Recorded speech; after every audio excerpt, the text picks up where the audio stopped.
जैसे परिवार में 5 लोग हैं, एक बिलीवर है, बाकी 4 लोग नॉन बिलीवर है, तो क्या जो बिलीवर है वो अपने परिवार के लिए प्रे करता है, तो क्या उसका फल उनको मिलेगा?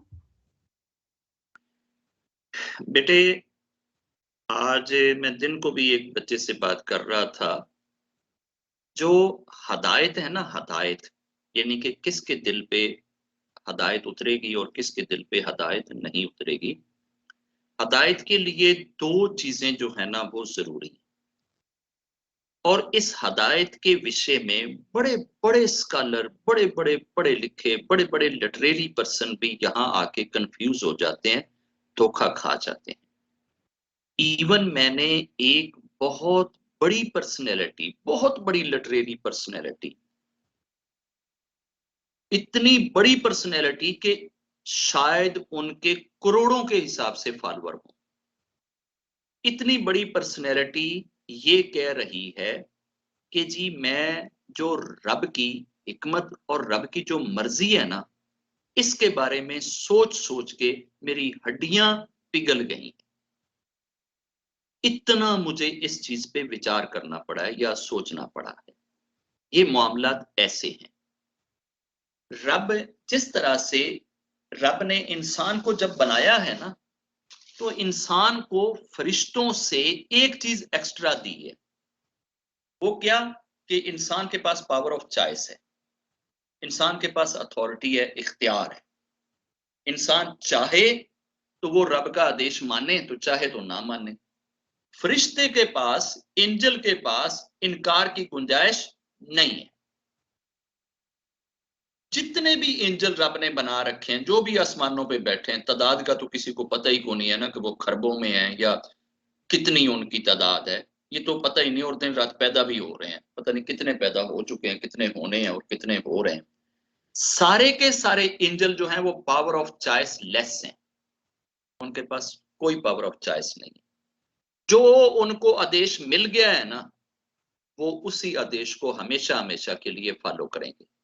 ना वो थकते हैं, ना वो रुकते हैं, ना उनकी कमर में दर्द, ना उनके पेट में दर्द, ना उनको भूख लगे, ना प्यास लगे, ना कोई जनाब सर्दी लगे, ना गर्मी लगे। इस तरह का कोई स्यापा नहीं। वो जस्ट मशीनें हैं रब की, जो उसको मशीन को ऑर्डर मिल गया, आदेश मिल गया, जो प्रोग्राम फीड कर दिया वो उसी में। कुछ मशीनें ऐसी हैं जो खड़े होकर रब की पूजा कर रही हैं, वो पता नहीं करोड़ों अरबों सालों से खड़ी होकर रब की पूजा कर रही हैं। कुछ मशीनें ऐसी हैं जो रब के आगे मत्था टेक के बैठी हैं, वो करोड़ों अरबों खरबों सालों से रब के आगे मत्थे ही टेक के बैठी हैं। कुछ रब का कोई नाम जप रही हैं, कुछ रब का कोई नाम जप रही हैं, कुछ रब का कोई नाम जप रही हैं। रब के हजारों नाम हैं। हर एक नाम जपने वाले अपने जत्थों के हिसाब से बे इंतहा अनगिनत एंजल वो वही नाम जपे जा रहे हैं। इंसान जो है, इंसान को रब ने ये अथॉरिटी दी है कि वो चाहे तो उसका जप करे, चाहे तो ना करे, चाहे तो उसका हुक्म माने, चाहे तो ना माने। अब रब ये कहता है कि अगर मैं चाहूं, अगर मैं चाहूं कि पूरी दुनिया के इंसानों को मैं बिलीवर बना दूं, पूरी दुनिया के इंसानों को मैं बिलीवर बना दूं, तो मैं पूरी दुनिया के इंसानों को बिलीवर बना सकता हूं। मगर पूरी दुनिया के इंसानों को बिलीवर बनाने में तो कमाल ही को नहीं। ऑलरेडी इतने एंजल तो पहले ही बना रखे, वो सारे बिलीवर ही तो हैं। कोई भी एंजल नॉन बिलीवर नहीं होता। तो फिर इन इंसानों को भी उधर एंजलों में जाकर खड़ा कर दो, अगर इनके इनके पास से पावर ऑफ चॉइस छीनना है तो पावर ऑफ चॉइस ही तो एक जजमेंट है कि यार ये वो हैं कि जिनके पास उनकी मर्जी है, वो चाहें तो मेरी तरफ आए, चाहें तो मेरी तरफ ना आए। एंजल के पास तो ये राइट ही नहीं है। रब कहता है मैं अगर चाहूं तो पूरी दुनिया के इंसानों को नॉन बिलीवर बना दूं, किसी एक को भी बिलीव पे ना आने दूं, अगर रब चाहे। मगर रब ना वो चाहता है, ना ये चाहता है। रब क्या चाहता है? बंदा खुद अपनी पावर ऑफ चॉइस को यूज करे, अपनी अथॉरिटी को यूज करे, ये रब चाहता है। मगर इसके बावजूद, इस अथॉरिटी के बावजूद रब की हिकमतें बड़ी अजीब हैं कि नमरूद जो है, नमरूद के घर में नमरूद की बेटी जिसने इब्राहिम जी को 40 दिन डेली रोज छत के ऊपर चढ़ के देखती थी कि वो अग्नि में बड़े आराम से बैठे हैं, वो 40 दिनों के बाद बलीवर हो गई थी। अगर नमरूद जैसे मरदूद और लानती जो अपने आप को रब, भगवान, गॉड और ईश्वर मानता था, उसके घर में पलने वाली बेटी बलीवर हो जाए, तो इसमें रब की कोई हिकमत या रब की कोई ब्लेसिंग या रब की कोई रहमत है ना। वो नमरूद को नहीं मिली, उसको मिल गई। ऐसे ही मोसेस जी के अपोजिट जो खड़ा था फिरौन, फिरौन की जो पत्नी थी बलीवर थी और फिरौन नॉन बलीवर था।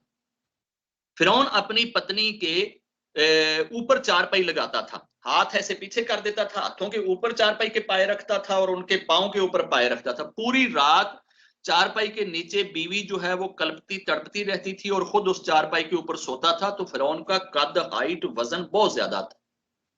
सारी रात उसके हाथ पीसता था, पाए के नीचे ऊपर सोता था। वो चारपाई के नीचे इस कष्ट में, इस तकलीफ में अपने रब को याद करती थी। रब अगर फेथ देने पे आए तो फिरौन जैसा शख्स जो अपने आप को भगवान, अपने आप को गॉड, अपने आप को रब कहता है, उसके घर में रहने वाली उसकी वाइफ जो उसके अंडर है, जो मातहत है, उसके दिल पे रब हदायत डाल दे तो डाल दे। ऐसे ही नूह जिसके टाइम पे वो तूफान आया था, नूह का बेटा और नूह की पत्नी उस पे बिलीव नहीं लाई थी। नूह का बेटा उनके सामने डूबा, उसके लिए उन्होंने रब से प्रे भी करी, मगर रब ने कहा कि ये तेरा परिवार नहीं है। परिवार के लिए बिलीवर होना जरूरी है। बिलीवर का बिलीवर परिवार है, बिलीवर का नॉन बिलीवर परिवार नहीं है। तो रब ने कहा कि ये तेरा परिवार नहीं है, तेरे परिवार में वो हैं जो तुझे बिलीव करते हैं, वो तेरे बिलीवर परिवार में हैं। ऐसे ही मोहम्मद दो चचा जो हैं वो बिलीवर बन गए और सगे दो चचा जो हैं वो नॉन बिलीवर हो गए।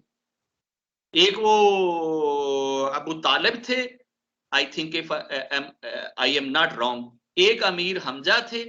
ये इनके दो चचा जो हैं वो बिलीवर बन गए, और एक वो अबू जहल और अबू लहब जो है, ये इनके चचा जो हैं वो नॉन बिलीवर रह गए। अब ये जिनके हिस्से में ब्लेसिंग आई और जिनके हिस्से में ब्लेसिंग नहीं आई, इसमें एक स्लाइट सा ना, बहुत ही पतला बारीक सा एक पर्दा है। वो पर्दा क्या है? रब तो सबको ही ब्लेस करना चाहता है। रब नहीं चाहता कि कोई एक भी इंसान नरक में जाए। अब ब्लेसिंग वो देता किसको है?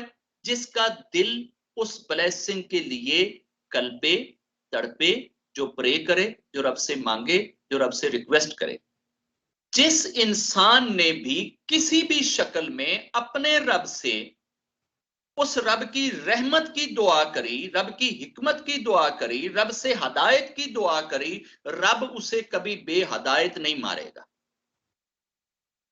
जो रब से हदायत मांगता नहीं है ना, फिर रब भी अपनी मर्जी नहीं यूज करता। कहता नहीं, मांग हदायत मैं मांगने वालों को दूंगा। जालिमों को रब ने कहा है कि जालिमों को मैं हदायत नहीं देता। जालिम उन्हें ही कहा जाता है जो अन्याय कर रहे हों, उलट काम कर रहे हों। ये किसी भी चीज को गलत तरीके से करने वाला जालिम कहलाता है। अब जो भी जालिम है उनके लिए रब कहता है कि जी इनको मैं हदायत नहीं देता। तो जालिम कौन है? जालिम वही शख्स जालिम कहलाएगा जो रब से हदायत ना मांगे, क्योंकि इंसान को तो रब से हदायत मांगनी चाहिए। जो नहीं मांग रहा वो डट गया है, वो जालिम हो गया है। उसके लिए रब कहता है कि ठीक है, मैं तेरे लिए दरवाजे नहीं खोलता।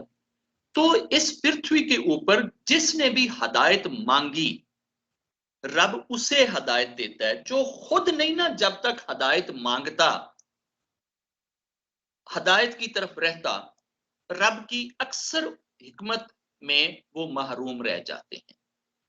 अगर एक शख्स परिवार में बलीवर है और 6 लोग नॉन बलीवर हैं, उन 6 में जिस जिसके दिल में कभी बिलीवर होना या बिलीवर होने के बारे में कोई अच्छा गुमान गुजरेगा, रब उसी के दिल को मोल्ड करेगा अपनी तरफ, उसे ही खींचेगा, उसे ही अपने साथ जोड़ेगा। और जिसके दिल में हमेशा नफरत का एक तूफान उभरा रहेगा, जो कभी भी हदायत की तरफ जाने को पसंद नहीं करेगा, उसे कभी रब हदायत की तरफ नहीं आने देगा। जिसके दिल में नफरत मौजजन रहेगी और वो बिलीवर होने पे अपने आप को तंगी में फील करेगा, मुसीबत में फील करेगा, रब को कोई जरूरत नहीं पड़ी है कि उसके लिए हदायत के दरवाजे खोले। जो हदायत याफ्ता होने को चाहे या हदायत याफ्ता लोगों से प्यार करे, हदायत याफ्ता बनने की कोशिश करे, हदायत याफ्ता होने की दुआ करे, रब यकीनन उसके लिए रास्ते खोल देता है। हमें दुआ जरूर करनी चाहिए। हमें अपने परिवार के लिए, अपनी फैमिली के लिए, अपने प्रोविंस के लिए, अपने देश के लिए, पूरी दुनिया की ह्यूमैनिटी के लिए हमें दुआ करनी चाहिए, रब्बा तू सबको हदायत दे दे। अब उसमें से जिस जिसके दिल में हदायत पाने की जरा सी भी एक भिनक भी होएगी, जो राई के दाने के 100वें हिस्से के बराबर भी हदायत लेने की इच्छा रखता होएगा, रब उसके सीने की तरफ आपकी उस दुआ की शम्मा डाल देगा। तो जिसके अपने सीने में ये चीज कभी जली ही नहीं है, जिसको खुद से कभी ये ध्यान, ये गुमान, ये ख्याल, ये चाहत, ये डिजायर आई ही नहीं है, रब उसे हदायत से दूर रखता है।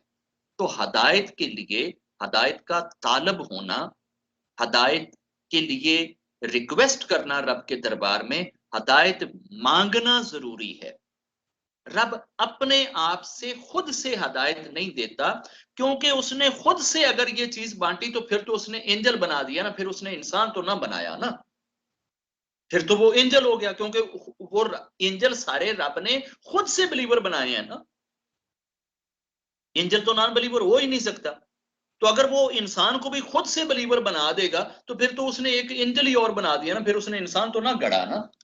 तो इंसान को तो इंसान का ही इसलिए जाता है कि वो अपनी अथॉरिटी, अपनी पावर, अपनी मर्जी को यूज करते हुए रब की तरफ आए। इसी चीज पे तो रब एंजल के सामने बंदों के ऊपर प्राउड करता है, यार देखो ना, ये फिर भी मेरी तरफ आ रहा है, हालांकि मैंने इसको पेट भी लगाया हुआ है, इसके अंदर लस्ट भी है, इसके अंदर क्रोध भी है, इसके अंदर मोह भी है, इसके अंदर अहंकार भी है, इसके अंदर फलां चीज भी है, फलां चीज भी है, फलां चीज भी है, ये सारी चीजें मेरी दुश्मन है। इतने दुश्मनों को मार के फिर भी ये मेरी तरफ आ रहा है। तो वो एंजल भी कहते हैं रब्बा फिर आप इसको सवाए बख्शिश के और कोई चीज नहीं, तो इसको बख्श दे। फिर उस इंसान के लिए रब बख्शिश का ऐलान करता है।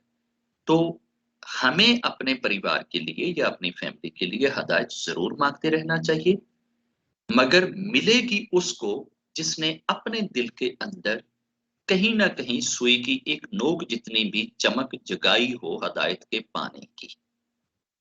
अपने दिल में वो डिजायर रखेगा तो हदायत उस तक पहुंचेगी। अगर उसने कभी ऐसा सोचा ही नहीं, कभी चाहा ही नहीं, कभी मांगा ही नहीं, कभी रब से प्रे करी ही नहीं, कभी उसके जहन में ये ख्वाहिश उभरी ही नहीं है, तो फिर दुआएं दुआएं रह जाती हैं, फिर वो दुआएं कबूल नहीं। मगर दुआ करने वाले को दुआ का लाभ लाजमी मिल जाता है। दुआ करने वाले की दुआ जाया नहीं जाती, उससे रब उससे खुश होता है। जिस बंदे ने भी दुनिया की हदायत की दुआ मांगी, उस चीज से रब राजी होता है।